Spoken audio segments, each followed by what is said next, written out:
General concepts that have helped me in my 22-year career as a teacher, from the body's relationship to the musical conversation, mindfulness and how to teach our children and adult students self-awareness, and then the relationship between power and resistance. So starting from the body and the musical conversation, it's the first thing I talk about with my adult students who are really hesitant and like don't want to mess up, and man, I want to be like play guitar my whole life, but like it's so hard.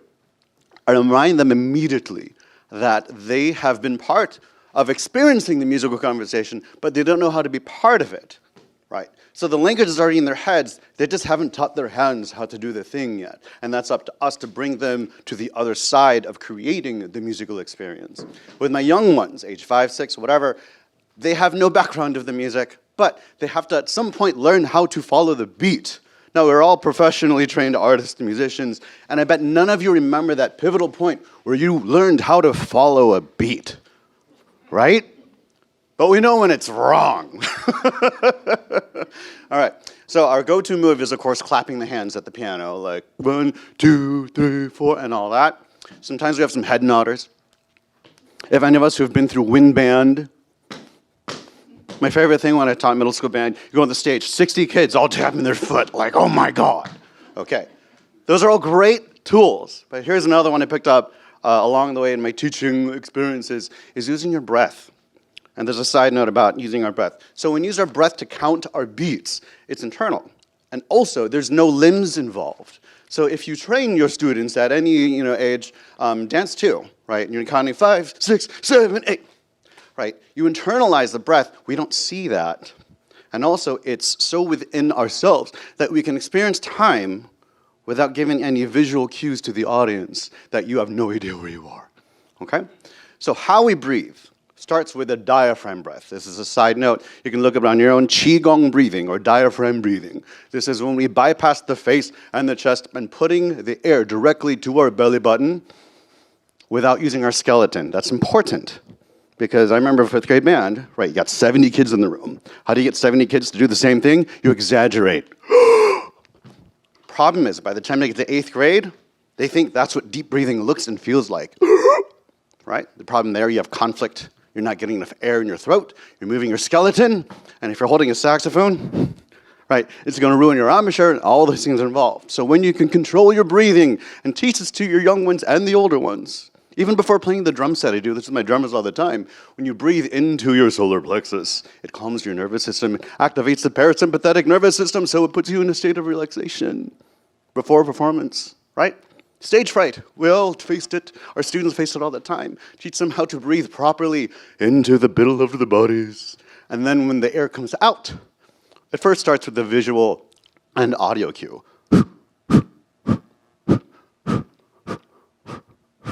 And of course, we have to exaggerate a little bit so they know they're doing it right. After a while, it just becomes an internal experience for them.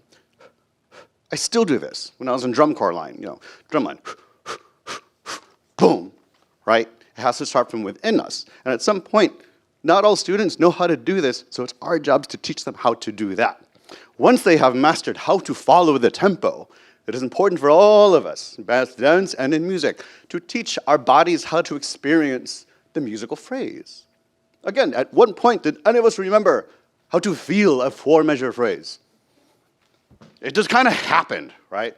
8-measure phrase, it just kind of happens. But what if you have a student that has no idea where they are in the song? Okay? I do this a lot with my drummers, okay? When they are learning the pattern, I bring up neuroscience, the basal ganglia. Okay? That is a part of the brain that automates motor neuro motions like breathing and blinking. And I make this joke all the time. Imagine you can't get very far in life if you have to remember when to breathe. It comes automatic, okay? So when they've got that down, we start learning how to count in groups of 4, because 4-4 is like, the universal, everything starts with 4-4. So we start doing exercises in 4 measures, and I tell them to stop, okay? They're playing their groove. We get through those 4 measures, and I'll make sure they stop without me giving any visual cue that you should stop now. Let them figure it out. Oh, I just played 4 measures. Then we do an 8-measure phrase. Now, every kid's different, and I picked this up from one of my 8-year-olds. So when I was in wind band, right, we learned how to count empty measures. 1, 2, 3, 4, 2, 2, 3, 4. Ethan, remember his name, little blonde kid. Mr. Casey, I do this. 1, 2, 3. Amazing. Still use it 8 years later, right? Because he's internalizing the beat and he's keeping track of where he is in the phrase. And we all know as performers, you have to carry through your performance, right? You do the wrong words, your plie, whatever, isn't the right angle. You don't stop and fix your mistake. You have to make it through the rest of the phrase so that you can complete the artistic expression, right? There's a handful of times, I don't really remember them, I'm on Bourbon Street at a bar singing through Wonderwall, and I messed up the words to Wonderwall, right? You have to carry through the phrase. But this starts with teaching our students how to carry through by teaching them how to feel the 4 and 8 measure phrase. This is very, very, very useful, especially for, again, rhythm instruments, drums, bass, because you're in charge of the tempo. And if you're just like not paying attention to things, right, you can't really be part of the musical conversation.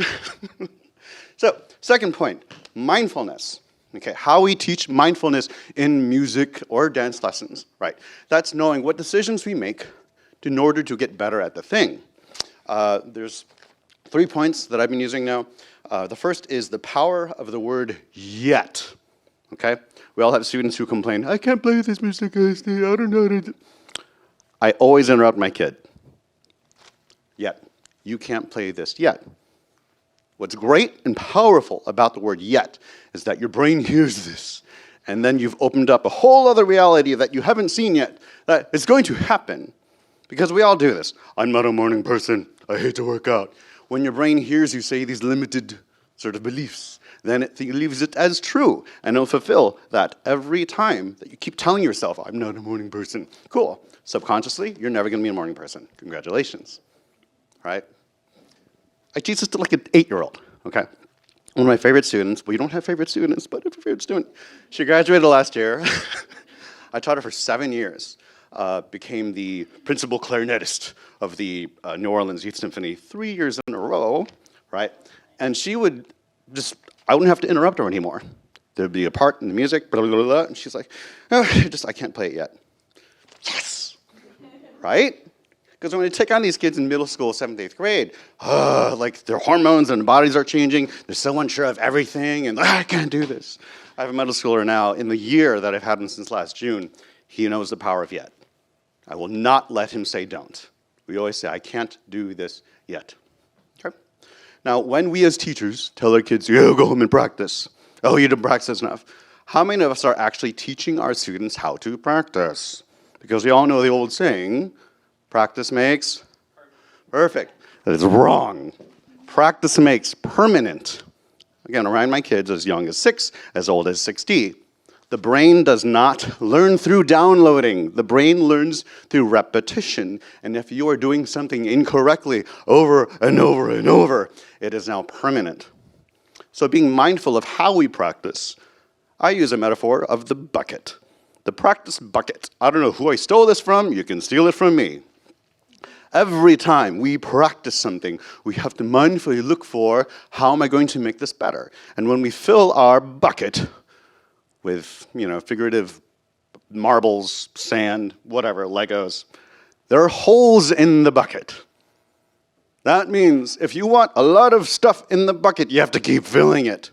Because the other part of practice is performance. That's when you take that bucket and you chuck it out into the air. Okay? Letting go. Whatever's in that bucket, we're good to go. I see this mostly in that season getting ready for recitals, right?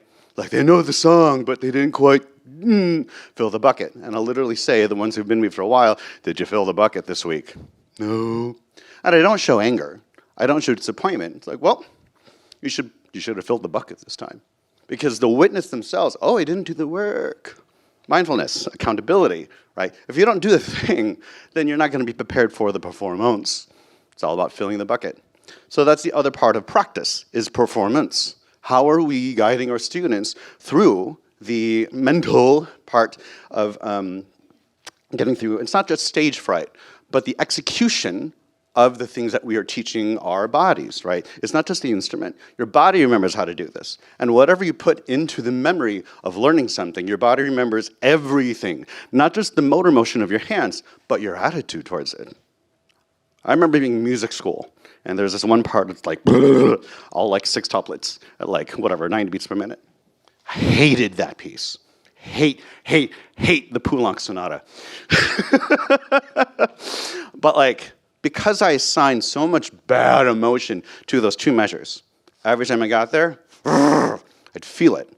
Because I taught my body all the details of being angry and anxious about that little piece there. I filled my bucket with anger. I'm sure we have, you're probably thinking, oh, I have a student that's angry all the time because he can't do something. So that's a mental health issue. That's a whole other talk.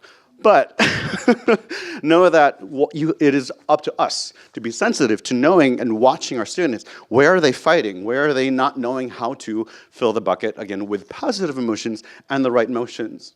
And there's a word and phrase that I don't know who I stole this from. I use the words, teach it to your hands. Instead of go fix it. Teach it to your hands. So by saying that to someone and really embodying the words of teach it to your hands, you're separating yourself from the motor functions of your limbs, or whatever you're doing, please, right? To just command them to move beyond your emotion about it. You're teaching it to your hands. So when, again, I have a student that can't play the Afro-Cuban beat with foots on 2 and 4 and hands in 6, whatever, we slow it down to control it with a good emotion, and then we teach it to our hands. And when you do that enough with a good attitude and repetition, they've filled the bucket. So let's move on to the other side of the bucket. In performance, right, whatever's in that bucket, don't attach yourself to it. Throw it out, it's done. So my favorite things to do getting ready for recital season is I have them go in the corner. We pretend we're off stage, right? It's dark and If they've been through it before, they know it's up.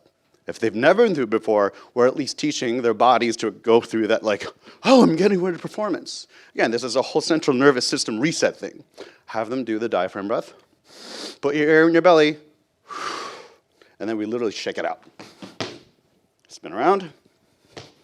Go. Right, so in that fueled, like, it's not really adrenaline, but they're recreating that when they go on stage. So we do this in the safety of our studio, where we're just kind of moving, and you're excited, I took this big breath and I just moved. And they sit down, I'm like, see you at the end, buddy, go. And then while they're in that execution mode, I remind them not to judge. Don't try to look for the mistakes. Just get to the end. We'll talk about it later, right? Do that for like 4 weeks straight. At the end of every lesson, we're still teaching things and going to the theory book, but we always start or end the lesson with a recital piece, but we get into that mode to throw the bucket so that we get the other side. It's not a new experience for them to go on stage because I've taught their bodies how to deal with, oh, I take a deep breath in, and I'm there backstage with them. Breathe down. Cool. I'll see you at the end. So there's nothing new about that experience. We've already prepped the mind and the body to go through that motion. And it's much more successful than me sitting there on my phone in the dark at Fairmount Auditorium. Oh, that's my kid. Right? It's our role to take them through and over that threshold. And then the ones who make it to high school, yeah, I'll cheer for them up and off stage. But like for the young ones who've never been through that, I'm there, right? Because our body and mind's more through mimicry. If it's a new experience they've never done, I'm going to breathe with them. Get down to their level, breathe into your belly, out, here we go, see you at the end. Go. Last part about mindfulness. I made my own metaphor for this. Don't think of a green monkey making sushi on a cruise ship. You might have heard the pink elephant example. Don't think of a pink elephant. I chose to use green monkeys. The brain does not speak English. The brain speaks in montages. There is no visual montage for the word don't.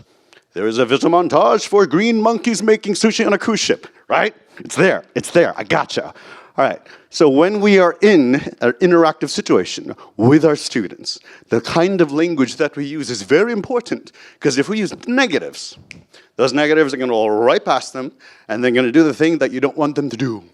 This is something that I did myself when I was in music school and figuring out, like, don't squeeze her hand so hard. Don't do that with her face. Relax her face. hold your hand like this. Same in posture for these and things like that. Hold your leg out, blah, blah, blah, blah, blah. Use this muscle, not that one. To find your center. Active, positive language, especially when correct. Because the way that we talk to our students is the way that our students will talk to themselves. The way that we talk to our students is the way that they talk to themselves. That's also a parenting thing. That's another TED Talk. Anyway, recap, mindfulness, the power of yet. Teach it to your hands. You can use a bucket analogy, whatever. You can steal it from me. And then positive action language. You can't use the word don't. I just double negative there, but you know what I mean. Avoid the word don't. Positive action language. If there's a goal, a technical goal, try to find and reword, oh, don't stand like that. It's stand firmer. Don't stick your butt out when you plie. Hold your center, right? Oh no, my teacher got me all the time for my butt out and plie. It's fine. All right, last part was power versus resistance. Okay, this is my definition I came up with. Power is our intended action experienced internally. Resistance is what we experience externally in two ways. Resistance can be a teachable and useful tool, or resistance is how am I getting in my own way, or what is holding me back. So primarily I'm a clarinetist. Okay, we deal with a lot of resistance. And a long-going thing that I tell my intermediate clarinetists is, we'll make it pretty later. We'll make it pretty later. And that goes for a lot of things with, especially in things involving the muscles. Okay, this is very true with dancers. Our muscles and our neuro whatever system can't just change in 20 minutes. It takes weeks, okay?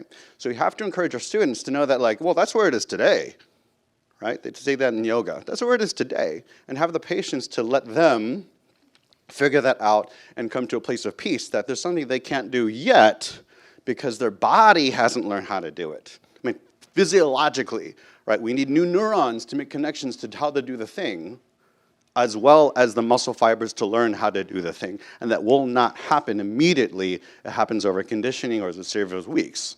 So my favorite things to do with my piano students who are starting out, we learn how to clap with our fingers. All right, just the 5 finger. Right, just the 3 finger. Just the 1 finger. We don't even use the piano for half of my beginner piano lessons because I'm teaching their bodies first. So when they interact with the piano, they've already learned, right, how to use fine motor control, and it's just making noise. Do I correct them with the wrong note? Absolutely not. I let them be part of the musical conversation. I'll play my guitar. And they're learning whole notes to feel. All right, use your 1 finger, find a C. All right, find a bunch of Cs. I don't even have the bench in the room, right? Put it off to the side and let them jump around and experience, right, the piano purely from their internal experience. Cool? All right, another thing about power and resistance, again, side note, source, this is my sort of take on Alexander technique. I don't know if any of you have ever encountered Alexander technique. I'm not officially certified to teach or have taken full courses. It's my flute teacher did some Alexander technique things with me. So I'm just gonna, this is a generalization, introduction, express bite of Alexander technique. Basically, it's turn off the muscles you don't need, focus on the muscles you do need, okay? Especially for instruments that you have to suspend in the air. When I first held up a flute, I was already so used to carrying the weight of a clarinet, so like, my body was kind of crunched, there's all this extra tension all through my legs, but we would work through a golf swing, right? The golf swing confuses the musculature, because like, oh wait, these arms have to have this job, but the rest of the body has something else to do, right? Same for guitar playing. How many times are guitarists, if they're standing and they're fighting their instrument, it's basically a relationship with gravity, all right? That probably applies to all of us, even if you teach piano. Watch your student. What is their relationship with gravity? Because if they're fighting gravity on top of trying to learn the instrument, oh yeah, that tension is going to be learned in their bodies. Whatever song they play, their body's going to remember those conditions and recreate them every time unless someone came along and fixed it for them. I'm very, very passionate about the subject, having dealt with carpal tunnel syndrome for like 2 decades now. So here's a fun little thing about the hands that has changed my life. You can always put your hands up. I can only hold one, but check this out. Shake it out. I want you to all make a fist like you're squeezing an imaginary rock. Okay? Now take a look at the space right underneath the wrist. When you lock your hands, that is a tendon. That is the carpal tunnel. All of the tendons are literally locked, so nothing else can happen in that hand. Okay? Check it out. Thinking about being musicians, when you have an instrument in your hand, is that a useful muscle group to use? Oh God, no.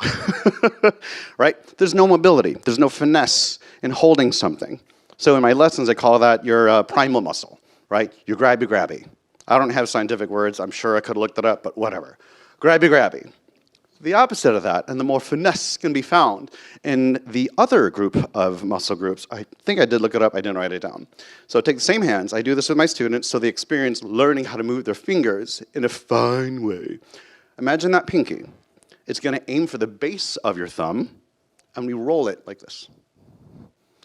And the end shape is not a fist. Your thumb is gently resting on the side of the knuckle over here. Now take a look at that space underneath your wrist. No movement. Changed my life. Okay? And when I can catch my kids grabbing their guitars, right, with their front hand, I can't change my chords because they're opening and closing. Catch it early. Not when you're 24 and have to like drop out of grad school because everything hurts. I mean, that's an extreme case, but that's literally what happened. Anyway, fine motor skill versus holding on. Okay? And when we do start to work with those muscles, they're not going to be strong right away. Okay, we know this on guitar. We have to get calluses first, so we get good tone on a middle string. But it's something that we work with telling someone 1 to 10. 10 being the absolute strongest that you can have, and 1, the least amount. And everyone's going to be different, how they experience 1 through 10. With an embouchure and air pressure, right? With your singers, you're going to use your diaphragm muscle. Imagine what 1 feels like, and what 10 feels like, right? You're going to find that in between and meet them where they're at, because you know, especially the vocal students, right, age 10, 11, whatever, they're trying to copy their heroes, and they're going to hurt themselves. Okay? They're going to hurt themselves. So they have to, again, Alexander technique, but a la KC, find the muscles you need and the muscles you don't need. Shut them off. Find your gravity. Right? Let everything work on its own and find its way over time with repetition, because the brain learns through repetition, not downloading. Okay? So that's power versus tension. Cool? All right. So I hope something of this sparked some interest and some curiosity in other subject matters. I'm happy to talk at them at length, because I have lots of experience with my hand problems and neuroscience. So enjoy the rest of the day. If you have any questions, come find me afterwards.